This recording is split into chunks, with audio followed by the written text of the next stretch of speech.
हाँ, तो क्वेश्चन देखिए, show that the function defined by f of x is equal to mod of x is continuous function.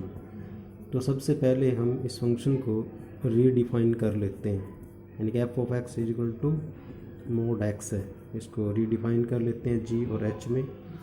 Late g of x is equal to, इसको हम जो function है, main function इसका modulus function है, तो इसके अंदर का फंक्शन है, इसको कोस एक्स सपोज कर लेते हैं।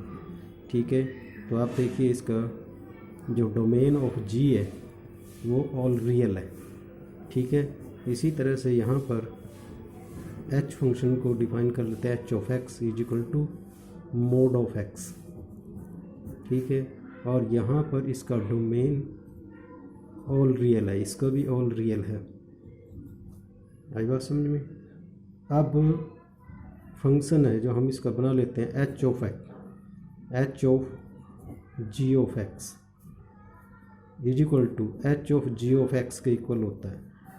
ये डिफाइन तभी होगा जब, ये नोट करें, ये ऐसे आप देख सकते हैं, ये फंक्शन ए बी सी ये सेट है, ये फंक्शन जी फंक्शन है और ये फंक्शन एच है, फ्रॉम ए टू बी, और H function B to C.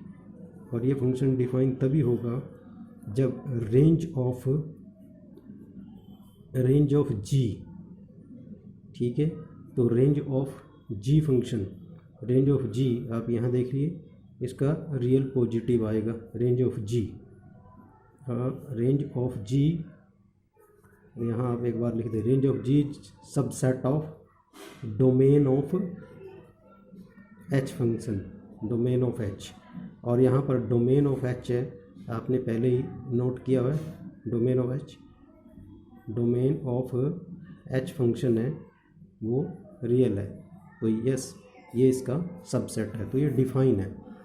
Okay, तब आप इसको आप लिख सकते हैं, ये is equal to h of g of x, g of x हमारे पास क्या था, कोस एक्स। आई बात समझ में? अब आगे इसको आप एच ऑफ एक्स में यहाँ पुट कर दें, बस सीधा ही कर दो, पुट कर दिया एक्स की जगह, तो मोड ऑफ कोस एक्स आ गया, और मोड ऑफ कोस एक्स किसके इक्वल है, एफ ऑफ एक्स के इक्वल है। ठीक है, ये mod of cos x f of x है, और नोट करें ये g of h of g of x, ये कंपोजिट फंक्शन हो गया, ये कंपोजिट फंक्शन है। अब आप नोट करें, जो फर्स्ट फंक्शन था ये g of x being continuous function, being trigonometric function, ये कॉन्टीन्यूस होता है, being trigonometric, being trigonometric function, क्योंकि साइन कोस दोनों ही कॉन्टीन्यूस होते हैं, इज कॉन्टीन्यूस।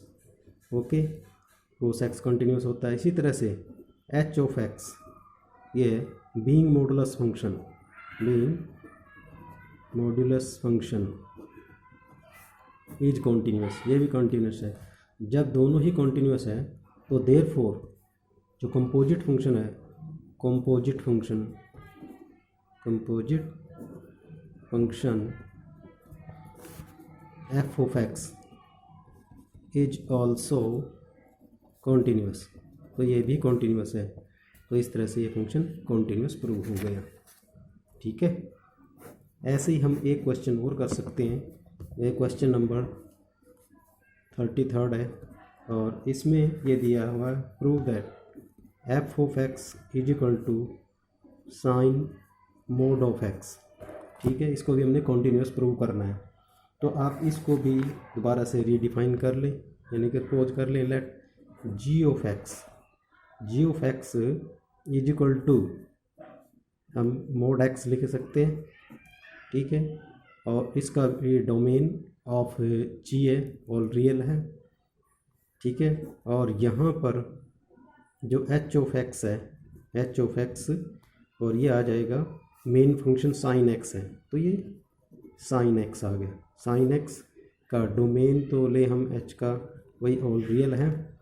अब वैसे ही ये फंक्शन आपने कंपोजिट लेना है, h of g of x is equal to h of g of x, ये डिफाइन तभी होगा क्योंकि यहाँ पर जी है, ऑपरेटर फंक्शन होता है पहले, यानी कि रेंज ऑफ जी, इसमें भी रेंज ऑफ जी सबसेट होना चाहिए domain of h, range of g domain of h, इसमें भी यही था और इसमें भी यही है।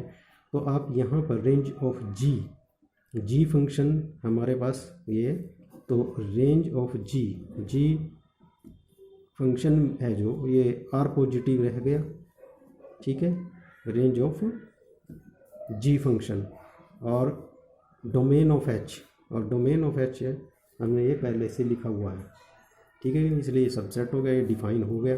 अगर आप इसको मेंशन कर सकते हैं तो कर दो, नहीं इतना ज़रूरी भी नहीं होता। आप क्वेश्चन करें, ये h of g of x ये मोड एक्स है, अब एच ऑफ एक्स यहाँ मोड एक्स पुट करें तो एक्स की जगह भी ये साइन मोड एक्स हो गया, ठीक है, और ये किसके इक्वल है, एफ ऑफ एक्स के इक्वल है।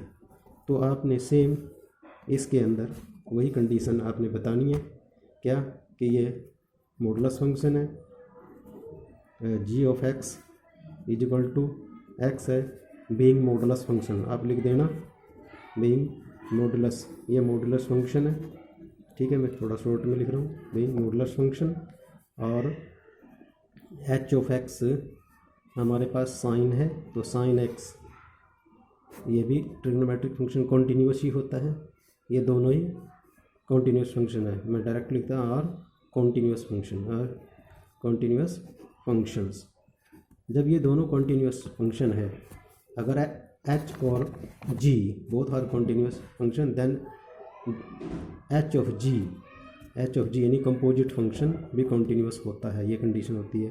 तो देयरफॉर मैं डायरेक्टली लिखता हूँ, कंपोजिट फंक्शन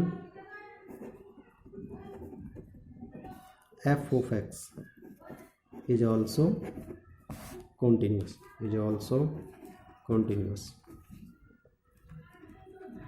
ठीक है, तो ये इस तरह से प्रूव हो गया।